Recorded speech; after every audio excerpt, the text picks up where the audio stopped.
Good morning friends. Last lecture मध्ये example 1 पर्यंत आपण आलो होतो. न्यूमेरिकल अनालिसिसच्या लेक्चर नंबर 4 मध्ये फार महत्वाचा थेरम आपण घेणार आहे. काय आहे थेरमचं statement? The nth differences of a rational integral function म्हणजेच polynomial of the nth degree are constant. म्हणजे एखादा रॅशनल इंटेग्रल जर फंक्शन आपण घेतलं nth डिग्रीचं तर त्याचं nth डिफरन्स आपल्याला कॉन्स्टंट दाखवायचा आहे, आणायचा आहे. when the values of the independent variable are at equal interval. बघू मग आता प्रूफ मध्ये. Proof: let the rational integral function of the nth degree in x be f of x which is equal to a x raised to n plus b x raised to n minus 1 plus c x raised to n minus 2 plus d x raised to n minus 3 plus dot dot dot plus kx plus l. याला आपण equation number 1 म्हणणार आहे. where n is positive integer, a b c up to n, these are constants and a is not equal to 0. why a is not equal to 0? कारण a is equal to जर 0 असेल तर ही polynomial जी आहे ती nth डिग्रीच्या ऐवजी n-1th degree मध्ये convert होऊन जाईल. म्हणून a हे 0 असायला नको.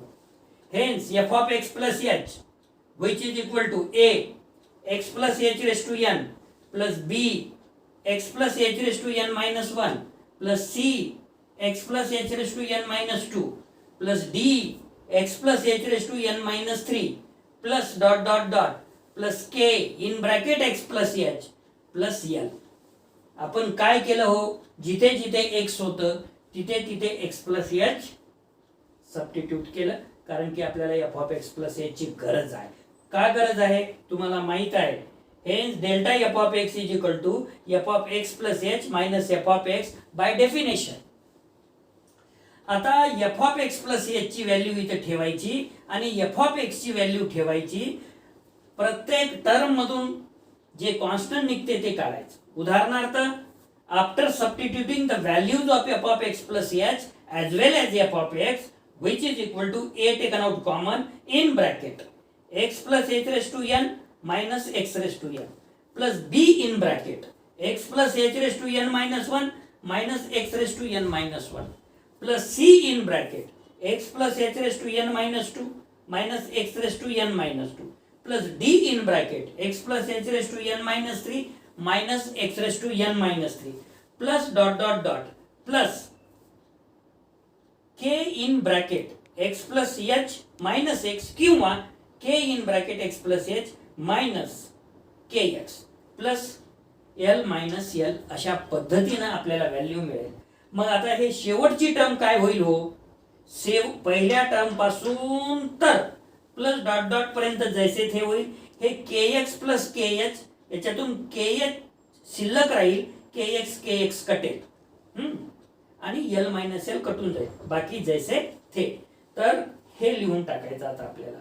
या टर्म मध्ये expanding the quantities x plus h raised to n, x plus h raised to n minus 1, x plus h raised to n minus 2 and etc. by the binomial theorem we have. Binomial थेरमच्या मदतीनं या equation मधली पहिली term आपण expand करणार आहे. काय cancel होते ते कॅन्सल करणार आहे आणि नेक्स्ट स्टेप लिहिणार आहे. तर इथपर्यंत लक्षात आलं असेल. पुढे आता बायनॉमियल थेरमचा वापर करू. आता ही टर्म सांगायच्या आधी बायनॉमियल थेरम काय आहे हे बघून घेऊ. x plus h raised to n which is equal to nc0 x raised to n h raised to 0 plus nc1 x raised to n minus 1 h plus nc2 x raised to n minus 2 h square plus dot dot dot plus ncr x raised to n minus r h raised to r plus dot dot dot plus ncn x raised to n minus n म्हणजे x raised to 0 म्हणजे anything raised to 0 is 1 h raised to n. हे आहे binomial theorem.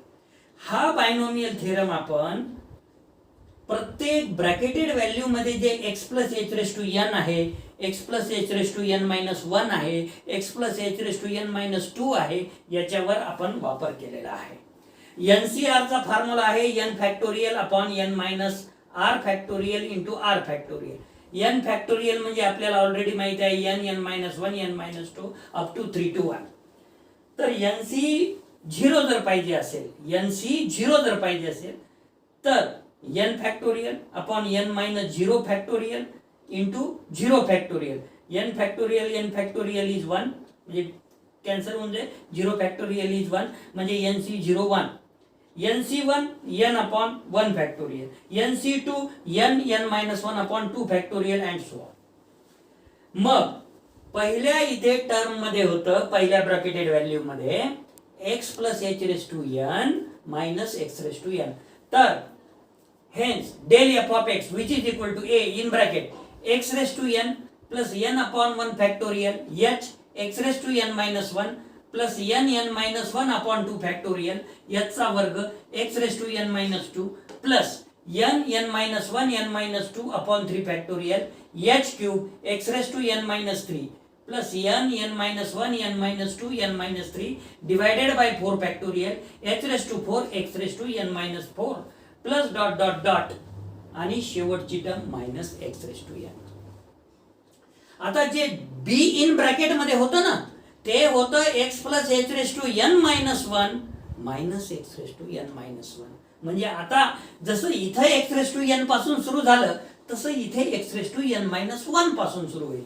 X raise to n minus one plus in bracket n minus one upon 1 factorial h x raise to n minus two plus n minus one n minus two upon 2 factorial याचा वर्ग x raise to n minus 3 plus n minus one n minus two n minus 3 upon 3 factorial याचा cube x raise to n minus 4 plus dot dot dot minus x raise to n minus 1 plus c in bracket मध्ये काय होतं x plus h raise to n minus 2 minus x raise to n minus 2. म्हणजे आता इथून start होईल c in bracket x raised to n minus 2 plus n minus 2 upon 1 factorial h x raised to n minus 3 plus n minus 2 n minus 3 upon 2 factorial h चा वर्ग x raised to n minus 4 plus dot dot dot minus x raised to n minus 2.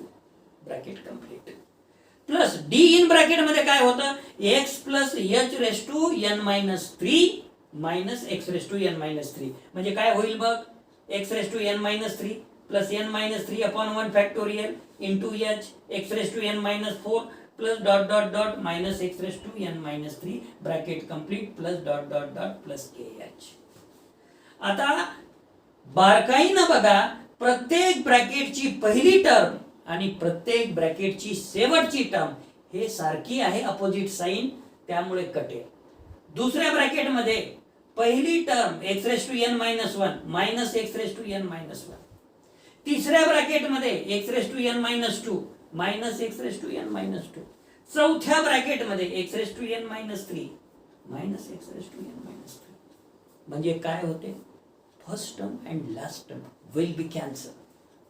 आता आपल्याला हे cancel झाल्यानंतर x raise to n minus 1 जे आहे ते highest डिग्रीचं आहे त्यामुळे आपण ती टर्म पहिले लिहून घेणार a n h x raise to n minus 1 plus. आता मात्र आपण काय करणार आहोत की x raise to n minus 2 चे कोएफिशिएंट कलेक्ट करणार आहोत. इथं हे आहे पहिल्या ब्रॅकेट मध्ये हे आहे, दुसऱ्या ब्रॅकेट मध्ये x raise to n minus 2 चे कोएफिशिएंट हे आहे, तिसऱ्या ब्रॅकेट मध्ये x raise to n minus 2 चं कोएफिशिएंट नाहीच आहे कारण की ते कटलं. चौथ्या ब्रॅकेट मध्ये सुद्धा नाहीच आहे त्यामुळे plus in bracket a n minus 1 upon 2 factorial याचा वर्ग plus b n minus 1 upon 1 factorial h ब्रॅकेटच्या बाहेर x raise to n minus 2. आता आपण x raise to n minus 3 चे कोएफिशिएंट कलेक्ट करू. पहिल्या ब्रॅकेट मध्ये हे आहे, दुसऱ्या ब्रॅकेट मध्ये हे आहे, तिसऱ्या ब्रॅकेट मध्ये चौथ्या ब्रॅकेटमध्ये कटून जाते. लिहा plus a n n minus one n minus two upon 3 factorial याचा cube plus b n minus one n minus two upon 2 factorial याचा square plus c n minus two upon 1 factorial या bracket complete. ब्रॅकेटच्या बाहेर x raise to n minus 3. आता आपल्याला x raise to n minus 4 ची coefficient collect करायचं. पहिल्या ब्रॅकेटमध्ये हे आहे, दुसऱ्या ब्रॅकेटमध्ये हे आहे, तिसऱ्या ब्रॅकेटमध्ये हे आहे, चौथ्या ब्रॅकेटमध्ये हे आहे. बघा ए म्हणजे x raise to n minus 4 चे चालू आहे ना आपलं. A n n minus one n minus two n minus 3 upon 4 factorial h raise to 4. B n minus one n minus two n minus 3 upon 3 factorial एचचा cube plus c n minus two n minus 3 upon 2 factorial एचचा square plus d n minus 3 upon 1 factorial H. Bracket complete. ब्रॅकेटच्या बाहेर x raise to n minus 4. आता अजून काय observe करायचं आपल्याला बघा. सगळ्यात पहिले 2 फॅक्टोरियल आला 1 फॅक्टोरियल आला. दुसऱ्या टर्म मध्ये 3 फॅक्टोरियल पासून स्टार्ट झालं. 3 factorial 4 factorial 3 factorial 2 factorial 1 factorial. चौथ्या टर्म मध्ये 4 फॅक्टोरियल 3 फॅक्टोरियल 2 फॅक्टोरियल 1 फॅक्टोरियल. अशा पद्धतीनं जर आपण पुढे वाटचाल केलं आणि x raise to n minus 1 minus n minus 2 म्हणजे काय होईल, एन एन कटेल, मायनस 1 मायनस मायनस प्लस होऊन 2 म्हणजे 1 राहील. आणि एक्स चे कोएफिशिएंट मध्ये आपण स्टार्ट होणार आहे आता a n n minus 1 n minus 2 divided by n minus 1 factorial. X चं कोएफिशिएंट कलेक्ट करतोय आपण. H raise to n minus 1 plus b n minus 1 n minus 2 n minus 3 upon n minus 2 factorial h raise to n minus 2 plus c n minus 2 n minus 3 dot dot dot upon n minus 3 factorial h raise to n minus 3 plus d n minus 3 n minus 4 dot dot dot upon n minus 4 factorial h raise to n minus 4 plus dot dot dot ब्रॅकेटच्या बाहेर x. आणि पुन्हा त्याच्यानंतर plus एक्सच्या नंतरचा coefficient जो आहे तो प्लस डॉट डॉट डॉट ची गरज इथे नाही आहे. इथे गरज नाही आहे. प्लस के एच काय लागेल, प्लस के एच, कारण की डॉट डॉट लाईन आपण इथं सबस्टिट्यूट करून टाकले. Plus K H. Now if delta x is equal to h is a constant, hence the bracketed coefficient of x raised to n minus 2, x raised to n minus 3, x raised to n minus 4 dot dot dot etc are constant. जे की last जे equation number 2 होतं ना इथे त्याच्यामध्ये जे ब्रॅकेटेड value आहे आणि x raised to n minus 2 ब्रॅकेटच्या बाहेर आहे, these all values are constant. That's why hence we may replace them by the single constant coefficient b dash c dash d dash up to k dash l dash.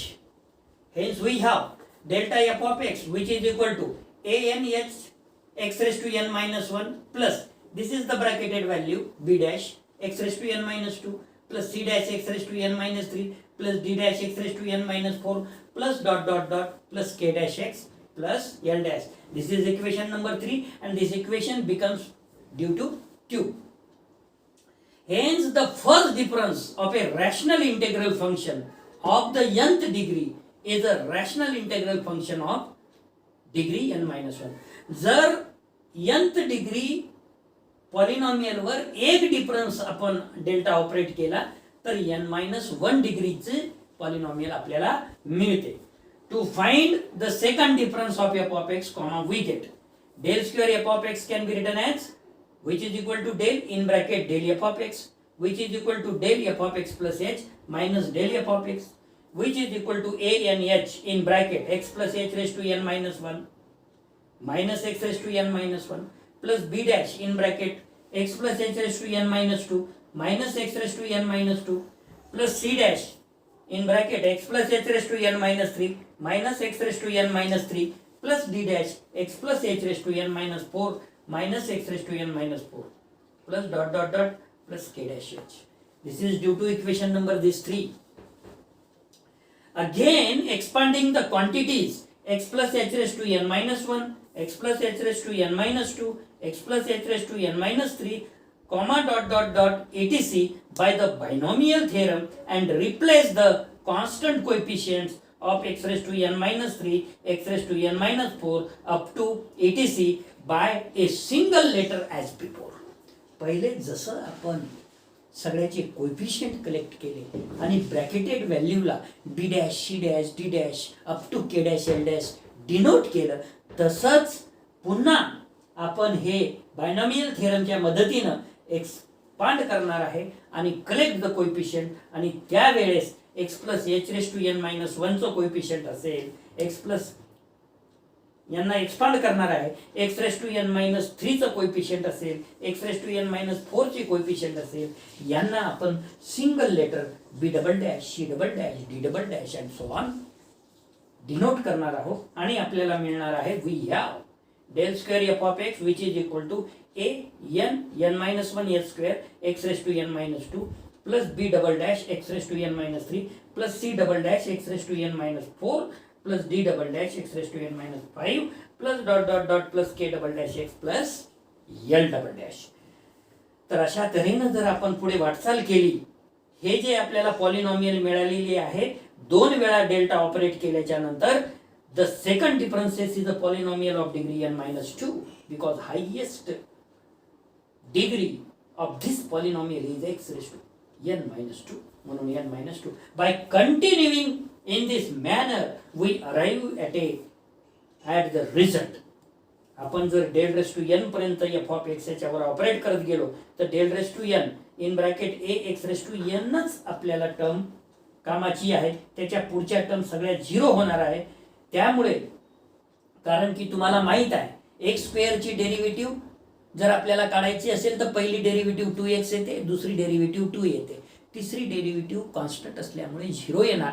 तसंच इथं x raise to n ची derivative nth difference पर्यंत constant येईल आणि त्याच्या पुढे zero येईल. त्याच्यामुळे पुढची जी टर्म आहे x raise to n minus 1 ची ते नॅचरली त्याच्यावर जर डेल्टा n टाइम्स ऑपरेट केलं तर झिरो येईल आणि म्हणून पहिली टर्म आपली कामाची आहे ए. मग याचं पहिल्या वेळेस n मिळालं होतं, दुसऱ्या वेळेस n मायनस 1 मिळालं होतं, h प्रत्येक वेळेस मिळत आहे.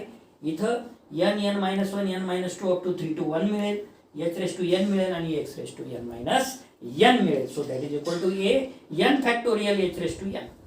म्हणजेच काय झालं हो, hence nth difference is constant and all higher differences are zero. Higher differences are zero means what, n plus 1 differences and all higher differences should be zero. तर मित्रांनो फार महत्त्वाचा थेरम आहे. या थेरम हा तसा थेरॉटिकल परीक्षा जेव्हा आपली होते विद्यापीठाची त्यावेळेस नेहमी विचारल्या जाते, पण आता ऑब्जेक्टिव्ह टाईप असल्यामुळे थेरमचं स्टेटमेंट असेल, थेरमचा रिझल्ट असेल, बायनॉमियल थेरम असेल, अशा टर्मवर तुम्हाला ऑब्जेक्टिव्ह टाईप प्रश्न येऊ शकतात. आज आपण या लेक्चरसाठी इथेच थांबणार आहोत. धन्यवाद.